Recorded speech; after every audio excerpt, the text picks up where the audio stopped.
राजा बीमार पड़ गए, लेकिन वो ये पता नहीं लगा पाए कि उनके साथ क्या गड़बड़ है। तब उन्होंने एक आदमी को देखा जिसका चेहरा बहुत उदास था। वो बहुत दुख में था और गुस्से से भरा हुआ था। एकाग्र मन एक ऐसी चीज है जिसे कोई नहीं रोक सकता। अगर आप बुद्धि से ऊपर विकास करना चाहते हैं तो इसके लिए एक जागरूक प्रयास की जरूरत होगी।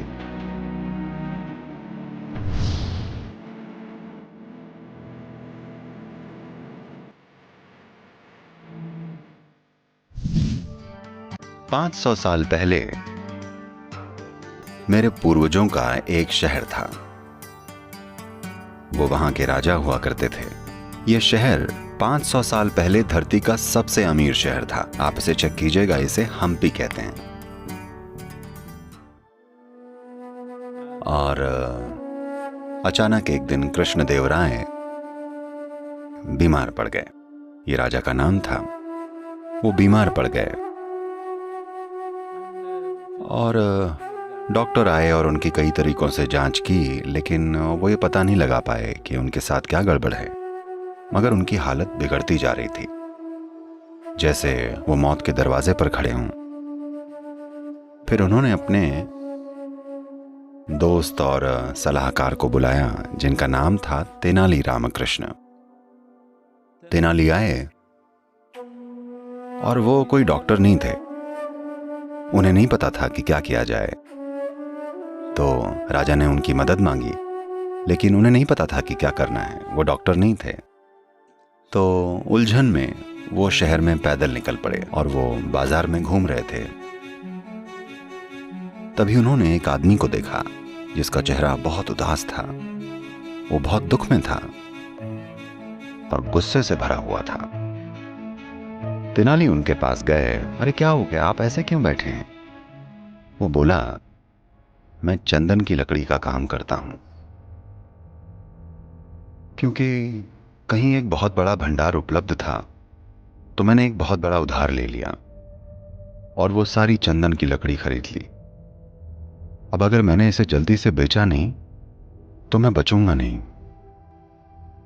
जिन लोगों ने मुझे उधार दिया है वो मुझे जिंदा नहीं छोड़ेंगे। केवल एक ही तरीका है जिससे मैं इस चंदन की लकड़ी को बेच सकता हूं, कि राजा की मौत हो जाए। जब राजा मरते थे तो उनका दाह संस्कार हमेशा चंदन की लकड़ी से होता था। ये किसी और के बस की बात नहीं थी। तो उसने कहा, अगर राजा की मौत नहीं होती तो मैं नहीं बचूंगा। तेनाली ने उसे देखा, उसके दुख और गुस्से की तीव्रता को देखा और बोले, आप थोड़ी देर रुकेगा। वो घर गए, पैसे लाए और उन्होंने सारी चंदन की लकड़ी खरीद ली। वो आदमी बड़ा खुश हो गया और राजा ठीक हो गए।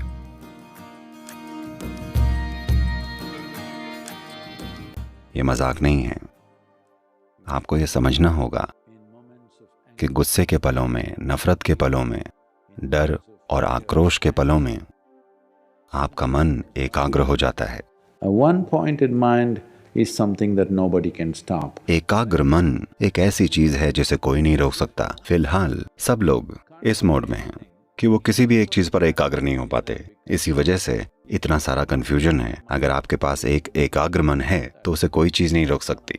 ये गौतम की अभिव्यक्तियों में से एक महत्वपूर्ण पहलू था जिसे वो लोगों के जीवन में लेकर आए। आप अपने जीवन पर काबू पा सकते हैं अगर आप अपने मन पर काबू पा लें। मैं आपसे भी पूछ रहा हूं, अगर आप अपनी मानसिक प्रक्रिया पर काबू पा लें तो आपका आनंदित रहना क्या ये मुश्किल होगा?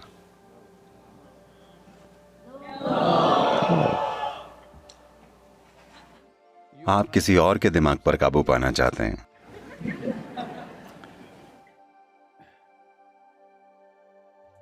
एक दिन शंकरन पिल्लई और उनकी पत्नी मैरिज काउंसलर यानी विवाह सलाहकार के पास गए।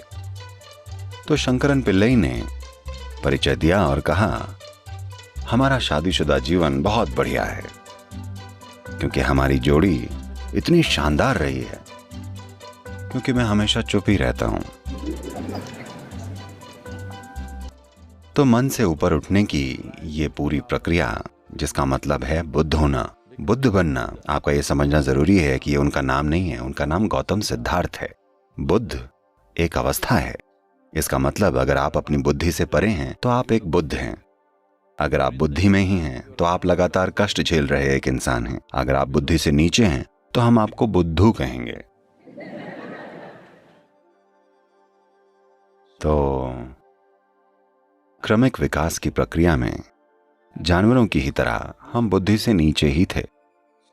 धीरे धीरे हम में बुद्धि आई है। अब अगर आप बुद्धि से ऊपर उठना चाहते हैं तो इसके लिए जागरूक प्रयास की जरूरत होगी।